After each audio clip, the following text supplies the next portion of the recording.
47-minute illegal interview on my daughter. Full of truly terrible news stories. Do you have any opinions on that? And has affected your attitude towards the WA police force. Who misused the government's credit card whilst he was on holiday. Suing the state of WA and you, Carlo Callaghan. Of course, all those pressing issues here in Perth.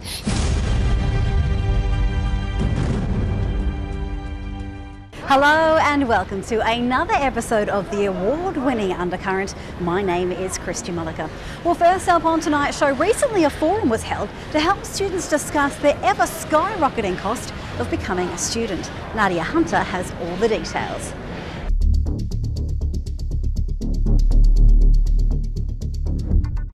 How can you defend the deregulation of fees, turning universities more into businesses than providers of education for all? Pacific Island leaders say the cost of university study in Australia is contributing to social problems. I think Abbott would rather, give money to his mates in the mining corporations in big business than give money to health, education and welfare. Tonight we are here for the community forum Let's Talk. The very first of the series centres on student debt, with some very surprising results. So what are you hoping to gain from tonight's forum? Well, I'm just hoping to hear some more views about what the government's planning to do as far as fee regulation goes, or deregulation, and the possible implications of that. I'm still fairly undecided about the pros and cons of some aspects of the package. So. And where did the idea, the spark, come from to create these forums for the community? Well, I've always been involved with the community in different levels, especially with the youth, and I felt a very imperative topic like this, which is the student debts, is a very important issue to discuss, especially with the proposal the government are trying to initiate. So I felt a project like that will need to be addressed. Hi Rosie, thanks for joining us. So what are you expecting from tonight's forum? Just a little bit more information about what kind of debt I would have after being a student, and as an ex-student, if I went to further study, about what the changes would be and what the debt could be as well. Do you know how much debt you're currently in? At the moment, I've paid off a little bit, but it's still about 30,000, yeah. I expect really to have open forum discussions, a little bit provocative, but more than anything to pose those questions that a lot of people are asking, but they don't really have a forum to ask others what might happen. And we'll see what happens. It's an experiment. And what do you think the main points of interest that people will be asking tonight? Do you have any idea? I guess the educational reforms, or the proposed ones, would be the key point, and the other ones would be how this would affect the further education, especially young people, but more than anything, migrants, new arrivals, potential students. So we are targeting this to multicultural audience more than anything. And we are joined by a very diverse group of panellists today who have agreed to speak openly about the facts and myths of student debt. Perhaps, Tim, I'll ask you the first question. There seems to be a lack of awareness of student fees and debt. Is this a concern? In terms of a concern, in a general sense, you'd always want to hope that students know how much they're in for, and it is important to be aware. However, it was a deliberate creation of the higher education system to take that stress away from students, because one of the greatest barriers to participation for disadvantaged students is not an actual inability to attend university, but a fear, a belief that they can't afford it. And the HECS Help system was intended to take that fear and that concern away, and it has been extraordinarily successful in that respect. So I would say that it's very good that students are not as concerned, that they don't let the cost of education stop them from going to university. But yes, as always, the more information the better. Yeah, fantastic. And of the people that you see, is there sort of a common thread of how the debt affects their lives? In my experience in my line of work, there's no such thing as common. No. Every student I'm just trying to think of sort of a thread that you see over and over again, sort of a... I think the overarching thread there would be struggling to work and study simultaneously. Yeah. Long hours. Long hours. I know very, very few students who actually only study full-time and don't work. Do a lot of them live outside of the sort of family home? Of the students we see, it's about 50-50. Right, okay, yeah. And obviously of the ones that are on their own, probably needing a little bit of further assistance and support, or? Not necessarily. Right. Sometimes we see students who are living with families, but families are extremely unsupportive. Either unsupportive or on extremely low incomes themselves. And just touching on the question that Tim responded to, yes, we do see students that are placed under a great deal of pressure from family to either take a break from studying or cease studying and take up full-time employment in order to bring income into the family. Right. You've sort of berated the government for concentrating on measurable things, i.e. money, in deciding who should go and who shouldn't, and there's questions suggesting it's more of a normative or, you know, it's about self-fulfillment. There's lots of other things that are important about education, and you pointed out the social returns. So if you ignore the financial side of it and just say, well, ideologically, who should go to university? Thank you. From my perspective, it's purely about self-determination. If a person has the ability to do that, there should be an opportunity for them to reach their maximum potential. But finances shouldn't be a barrier.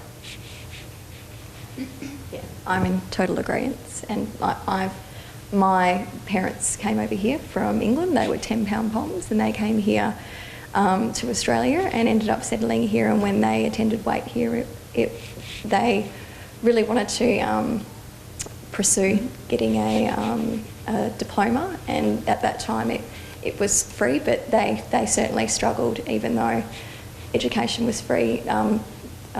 Raising 2 children as well, and where there's yeah, exactly, if there's that drive there, and that person wants to attend the university,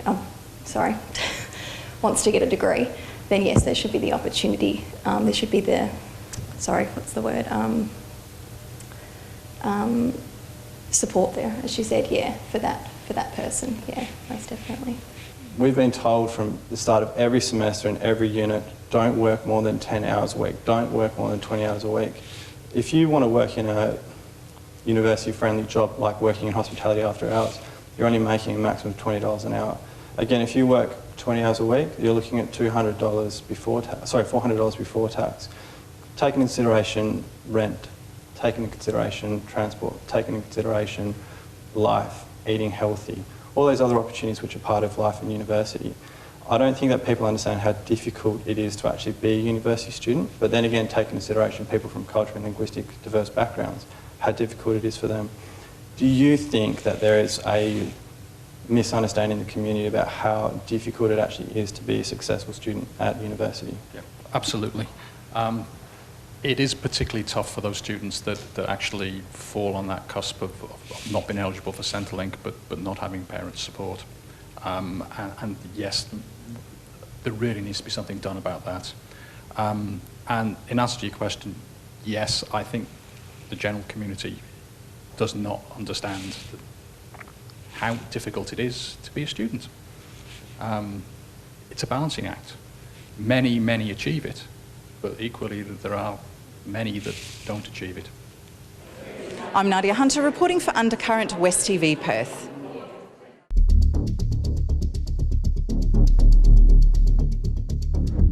Okay, so this week we have a very interesting Vox Pop segment. Should sexting be banned? Let's see what you had to say about that one.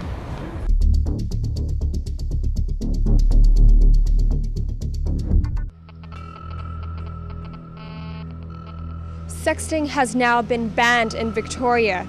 The ban applies to anyone distributing intimate images of anyone under the age of 18 or adults without their consent. Today we hit the streets of Perth and ask you if this ban should apply to Western Australia.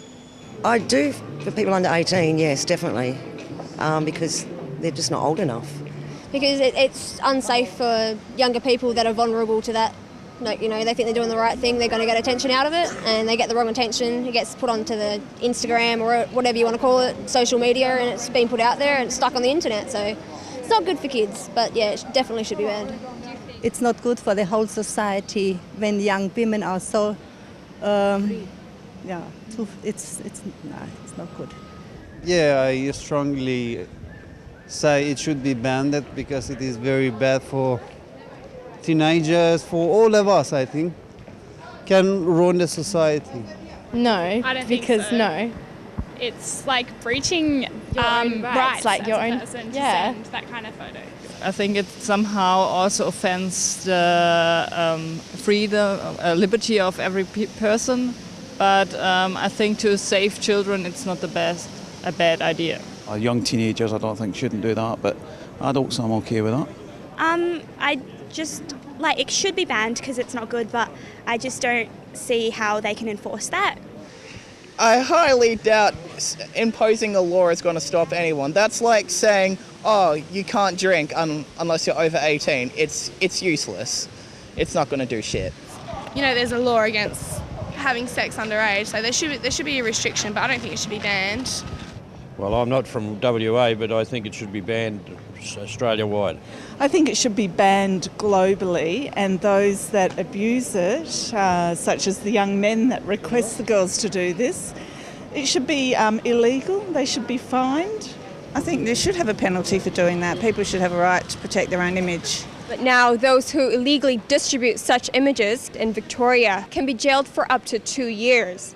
And those who threaten to distribute these images can be jailed for up to 1 year. I think that's completely wrong. So over the board. I work in the Perth Law Court, so I see people doing robberies that don't even get imprisonment. So, yeah, I think that's a bit harsh. If it's against someone's will, then yeah, that's obviously should not be allowed and that's horrible. But if you're, like, if it's voluntary, then I don't think that should be a crime at all. 2 years is probably about right, especially if you're using it to try and embarrass people and to get them into trouble, you know. I know some vindictive people have done that when they've been rejected and stuff like that. I think it is good. The 2 years is not enough. I don't think it's too much, yeah. Because when you look at most penalties, there's a parole period of about, half the time. So no, it's not harsh enough. No, I don't think the penalties are harsh enough for anything in Australia. The whole lot of the judicial system's far too soft.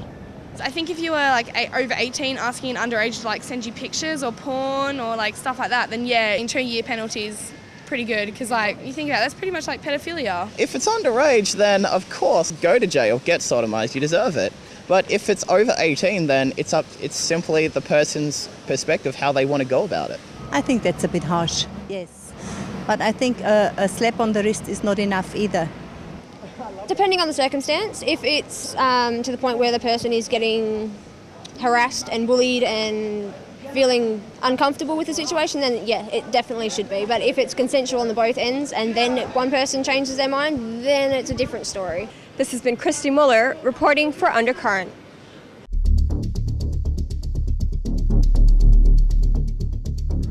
And behind me, just one of the new changes to the City of Perth Topshop now also has Top Man. So not forgetting about the blokes, of course. Time for a quick commercial break here on Undercurrent. See you again soon.